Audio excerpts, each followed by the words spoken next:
வணக்கம். நீங்கள் உங்கள் பேர் எந்த மாவட்டம்? வணக்கம், என் பேர் சசிகுமார், புதுக்கோட்டை தெற்கு மாவட்ட கழகத்தினுடைய செயலாளர். புதுக்கோட்டை தெற்கு மாவட்டத்துக்கு உட்பட்ட 3 தொகுதிகள் உள்ளடங்கியது தான் புதுக்கோட்டை தெற்கு மாவட்டம். திருமயம் தொகுதி, ஆலங்குடி தொகுதி, அறந்தாங்கி தொகுதி. இந்த 3 தொகுதிகளின் மிக மக்கள் அதிகமாக அங்கே தொழில் செய்வது விவசாயம், மீன்பிடி. இது ரெண்டும் அத்தியாவசியமான தொழில். மக்களுடைய தினசரி அன்றாட வாழ்க்கைங்கிறது விவசாயத்தை வைத்து தான் இந்த 3 தொகுதியிலையும் செயல்பட்டு கொண்டிருக்கிறது. இந்த நீங்கள் சொல்கிற விவசாயம், மீன்பிடி ரெண்டுக்குமான அடிப்படை தேவை, மக்களுக்கு என்ன தேவையோ தற்போது ஆளுங்கட்சியாக இருக்கக்கூடிய திமுக எதுவுமே நிவர்த்தி பண்ணலைன்னு ஒரு குற்றச்சாட்டு இருக்குது. அது எந்த அளவுக்கு உண்மை? நீங்கள் கேட்ட கேள்வி சரியான கேள்வி. இது 100% உண்மைன்னு தான் சொல்லலாம். இப்போ எப்படின்னா, அறந்தாங்கி தொகுதியை எடுத்துக்கிட்டால் விவசாயம் அதிகம், ஆலங்குடி தொகுதியிலையும் அதிகம், திருமயம் தொகுதியிலையும் அதிகம். அப்படி இருக்கிற சூழ்நிலையில் இந்த ஆளும் அரசு என்ன பண்ணுதுன்னா, ஒரு உர மானியம் கொடுக்கணும்னாலும் அந்த கட்சிக்காரங்களுக்கு கொடுக்குறாங்களே தவிர ஏழை எளிய மக்கள் விவசாயிகளுக்கு கொடுக்க மாட்டேங்கிறாங்க. இப்போ ஒரு விவசாயிக்கு லோனு வேணும் அப்படின்னு சொன்னால், அங்கே உள்ள அந்த திமுக அரசினுடைய அதிகாரத்தை பயன்படுத்தி ஒருத்தருக்கு அந்த லோன் வாங்கி கொடுக்குறாங்களே தவிர தனி ஒரு விவசாயிக்கு லோன் கிடைப்பதோ அல்லது அந்த விவசாயியினுடைய வாழ்க்கை தரம் முன்னேறுவதற்கோ எந்தவித ஒரு ஊக்குவிப்புமே இந்த ஆளும் அரசு, திராவிட முன்னேற்ற கழக அரசு, பொம்மையாக இருக்கின்ற முதல்வர், அதற்கு பின்னாலே இருக்கின்ற அந்த அமைச்சர்கள் யாரும் இந்த புதுக்கோட்டை தெற்கு மாவட்டத்துக்கு உள்ள 3 தொகுதியிலையும் எந்த செயல்பாடும் இல்லை.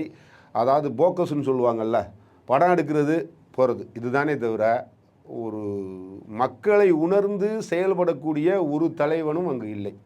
இல்லை, திமுக அமைச்சர் மெய்யநாதன் வந்து மக்களுடைய குறைகள் கேட்கறது இல்லையாங்க?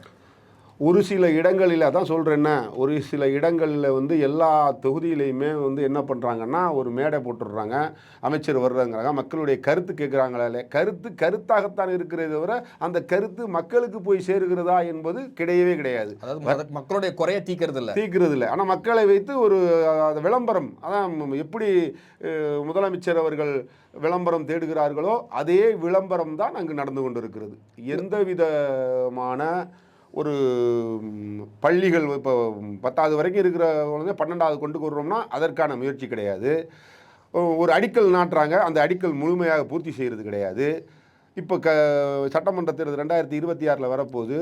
அந்த 26 வரப்போகுதுங்கிறதுனாலேயே ஒரு திட்டங்கள், அங்கே போய் ஹாஸ்பிட்டல் திறக்கிறது, ஒரு கல்வெட்டு வைக்கிறது, இங்கே வந்து ஒரு லைட் ஹவுஸ் மாதிரி பண்ணுறது, அங்கே பள்ளிக்கூடத்தை, இதெல்லாம் வந்து ஒரு விளம்பர அரசாகத்தான் நடந்து கொண்டிருக்கிறதே தவிர மக்களுக்கான அரசு இது கிடையாது என்பதை தெல்ல தெளிவாக உங்களுக்கு எடுத்து சொல்லியிருக்கேன். இல்லை, புதுக்கோட்டையில் இருக்கக்கூடிய விவசாயிகள் முன்வைக்கக்கூடிய முக்கிய பிரச்சனை என்னவா இருக்குன்னா, ஏழை எளிய மக்களினுடைய விவசாய நிலையங்களை அங்கே இருக்கக்கூடிய ஆளுங்கட்சியினர் மிரட்டி கையகப்படுத்துவதாக சொல்கிறாங்க. அது எந்த அளவுக்கு உண்மை? 100க்கு 100 உண்மை. இப்போ எப்படின்னா, ஒரு விவசாய இடம் இருக்குது, அந்த விவசாயி அந்த இடத்த தண்ணீர் பற்றாக்குறையினால் செய்ய முடியலன்னா அதுதான் சும்மா தானே இருக்குது அப்படின்னு சொல்லி மிரட்டி அந்த இடங்களை வாங்கி அவங்க கையகப்படுத்திக்கிறாங்க. அதுக்கப்புறம் அவங்க ஃபேக்ட்ரி கட்டுறதோ அதை பிளாட்டு போட்டு விற்கிறதோ வேலையாக இந்த மாதிரி நடந்துக்கிட்டு இருக்குது.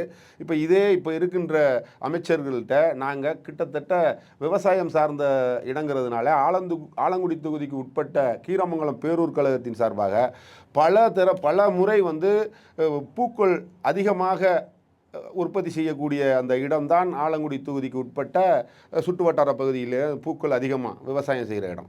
அந்த பூக்கள் வந்து ஒரு சென்ட் ஃபேக்ட்ரி வைக்க சொல்லி பல தரம், கிட்டத்தட்ட எத்தனை தரம், 100 தரத்துக்கு மேலே அவங்கள்ட்ட மனு கொடுத்துட்டோம். தேசிய முற்போக்கு திராவிட கழகத்தின் சார்பாக தீர்மானங்கள் ஏற்றப்பட்டு அந்த தீர்மானத்தில் 1000க்கும் மேற்பட்டோர் கையெழுத்து போட்டு எங்களுக்கு இந்த இடத்துல வாசனை திராவியம் ஃபேக்ட்ரி வேணும்னு சொல்லியிருக்கோம். இதுவரைக்கும் எந்தவித அதுக்கான அடிக்கல் நாட்டுவதோ, அதற்காக ஒரு கோரிக்கை வைப்பதோ, அதற்காக ஒரு எதையாவது ஒன்று சொல்லி வெளியிடுவதோ எதுக்குமே திராவிட முன்னேற்ற கழகத்தின் இருக்கின்ற அமைச்சர்களும் சரி, எம்எல்ஏகளும் சரி, மக்கள் பிரதிநிதி யாரும் அதற்கான முயற்சி எடுக்கலை. அவங்க சம்பாரித்து சேர்த்துக்கிறதுக்கு எல்லா வேலையும் செல்வ சிறப்பாக செய்து கொண்டிருக்கிறார்கள். ஓகே, இவ்வளோ பிரச்சனைகள் இருக்குது புதுக்கோட்டை தொகுதியில். இப்போ தேமுதிக அடுத்து என்ன மாதிரியான நடவடிக்கை எடுக்க போகுது? மக்கள் பிரச்சனை என்றாலே தேசிய முற்போக்கு திராவிட கழகம் அந்நியாரினுடைய வழிகாட்டுதலின் பேரே மக்கள் பிரச்சனைக்கு உடனடியாக சென்று எந்த ஒரு மக்கள் பிரச்சனையாக இருந்தாலும் அதை நாங்கள் தேசிய முற்போக்கு திராவிட கழகம் நம்ம எங்களுடைய அந்த 3 தொகுதிகளுக்கு உட்பட்ட ஒன்றிய நகர பேரூர் கழக செயலாளர்களை ஒன்று திரட்டி உடனடியாக அந்த மக்கள் பிரச்சனைக்காக போராடி அதை தீர்வு காண்பிருக்கோம். பல முறை தீர்வு கண்டிருக்கின்றோம். இப்போ காவிரியில் வந்து தண்ணி திறக்கலையா, உடனே அறந்தாங்கில கூட்டத்தை போட்டு அந்த இடத்துல ஒரு ஆர்ப்பாட்டம், கொட்டு மலையிலையும் ஒரு தரம் ஆர்ப்பாட்டம். அந்த ஆர்ப்பாட்டத்தை ஆளும் அரசு செவிக்கு சாய்த்து அதன் பிறகு அந்த தண்ணி திறந்து விட்டாங்க. அதே போல் போதை மாநிலத்திலே நம்பர் 1ஆக இன்னைக்கு தமிழக அரசு நடந்து கொண்டிருக்கிறது. அதன் முக்கியமான காரணம் புதுக்கோட்டை முழுக்க. இப்போ 2 நாளைக்கு முன்னாடி பார்த்தீங்கன்னா போலீஸ் ஸ்டேஷனுக்கு முன்னாடியே, அறந்தாங்கி போலீஸ் ஸ்டேஷனுக்கு முன்னாடியே ஒருத்தனை அடித்து தள்ளுறான். சரியான போதையில், கஞ்சா போதையில் தள்ளுறான். பொதுமக்களுக்கு இடையூறாக அந்த ரோட்டு ஓரம் இருக்கின்ற டாஸ்மாக் கடைகளை ஆளும் அரசு வைத்துக்கொண்டு அதிலிருந்து கமிஷனை பெற்றுக்கொண்டு நடத்தி கொண்டிருக்கிறதே தவிர மற்றபடி மக்களுக்கான பிரச்சனைகளை இப்போ பக்கத்தில் சந்தை இருக்குது, சந்தைக்கு பக்கத்தில் ஒயின் ஷாப் இருக்குது. அந்த ஒயின் ஷாப்பில் சாப்பிட்டுட்டு கிட்டத்தட்ட 1000க்கும் மேற்பட்டோர் அந்த சந்தைக்கு போகிறாங்க. பக்கத்தில் சந்தை இருக்கிறதுனால, ஒயின் ஷாப் இருக்கிறதுனால அதில் சாப்பிட்டுட்டு மக்களுக்கு இடையூறு செய்கிறதுல அதிகமாக இருக்குது. போலீஸும் நிறைய கண்ட்ரோல் பண்ணாலும் முடியுதில்லை. ஏன்னா எல்லாமே கஞ்சா நிறையா விரும்ப. அதான் சொல்கிறேன், போதை மாநிலத்திலே நம்பர் 1ஆக இன்று தமிழகம் இருக்கிறது. அதுக்கும் புதுக்கோட்டை அதிகப்படியான போதை மாத்திரைகளும் கஞ்சாக்களும் விற்பனை செய்து கொண்டிருக்கிறார்கள். இதை ஆளும் அரசு கண்டித்து உடனடியாக இதை தடை செய்ய வேண்டும் என்பது தேமுதிக சார்பாக கேட்டுக்கொள்கிறேன்.